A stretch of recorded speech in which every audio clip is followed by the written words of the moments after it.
welcome to Carly Talks Music. Today I'm going to be talking about a song by Panic at the Disco.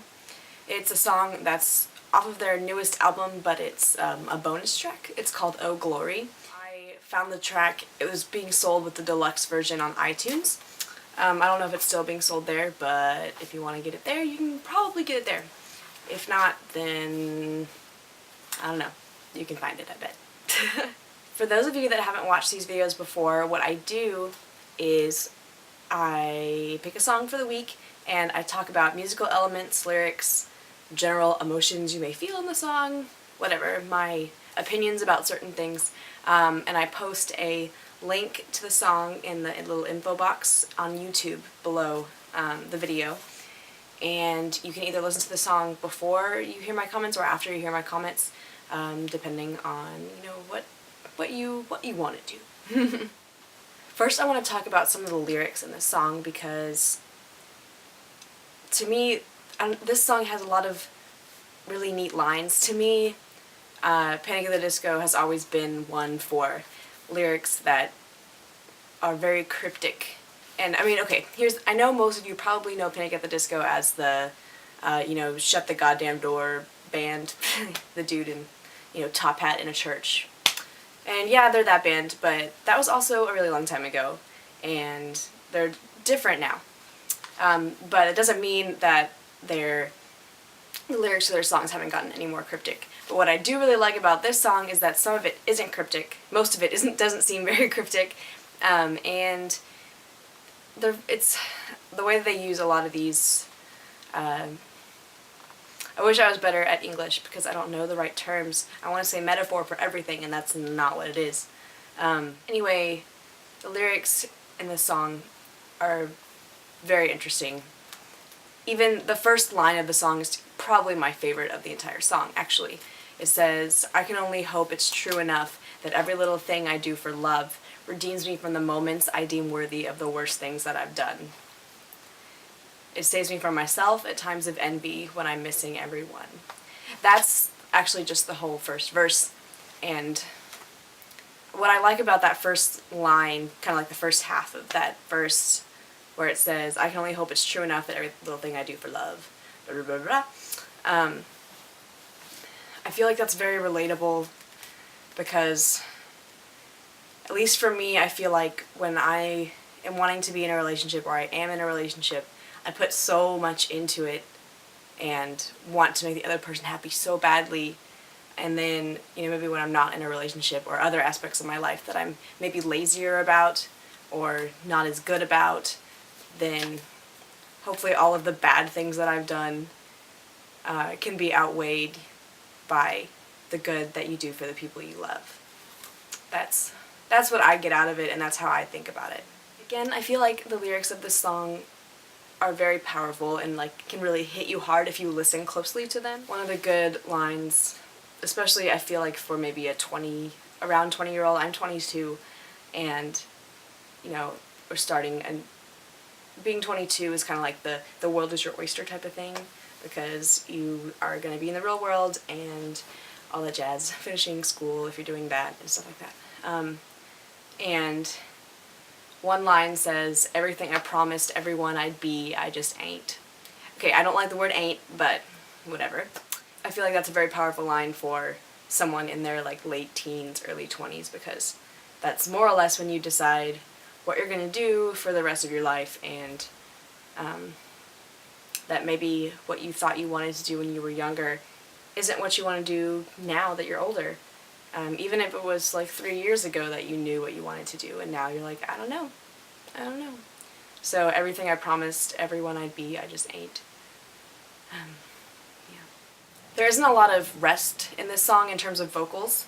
He was pretty much singing the entire time, and what's really fun about this song, I feel, is the melodic contour of the vocals. A lot of the time it's kind of a descending scale, and then he'll come back up and try to hit a note higher and up, and then he'll come back down again. I do like that a lot, because then you're not just staying in one range the entire time. He goes pretty low sometimes he's really a lot higher, and I'll talk about one special part about, or like one specific part where he's just in the stratosphere using his falsetto like a boss. The feel of this song to me is very dance-like and, you know, pulsating, pounding, and so during the chorus there's just these kind of pulsating, pounding guitars and the lyrics. And so I feel like once you get to that part of the song, if you haven't understood already how forward-moving it is and, you know, pounding it is, then that's when you know it. And you start to really, really feel the rest of the song like that. Something that I noticed just listening before talking on this video is the prominence and then the not so prominence of these like synth string things. At first it sounds like it could be a live violin or something, but I don't think it is. I think it continues because the same sound kind of continues and it sounds like a synth instead. At first it imitates the melodic line that happened before it. The da da da da da da da da. So this part happens after the first chorus, and it comes back again another time, but this is where I noticed how it's prominent at first, and then when it continues into the second verse, it's not as prominent, but there's kind of a counter melody in there that I hadn't really heard before, or I guess listened closely enough to hear it. So keep your ears open for that part during the second chorus. Something cool is when you go into like the pre-chorus part the second time, they slow the drum beat down a little bit, and if you were kind of going like this before, you start to kind of slow it down a bit. And it's just something different, you know, you don't want to hear the same exact thing throughout the song 2 or 3 times, because that's boring and that's no fun, right? Right. The sound of the drums in this song have more of like an electronic feel. They don't sound like the acoustic drums you would hear like at a drum set. They may have been recorded that way, I don't know, but they sound electronic, and so that kind of gives it more of a dance vibe. And I knew that, but when I listened again, I feel like that was very prominent around the bridge. And then we get into what's one of my favorite parts musically of the song is in this bridge, because it has drums and then just some chords in the background, just some power chord. They sound like power chords, maybe they're not power chords.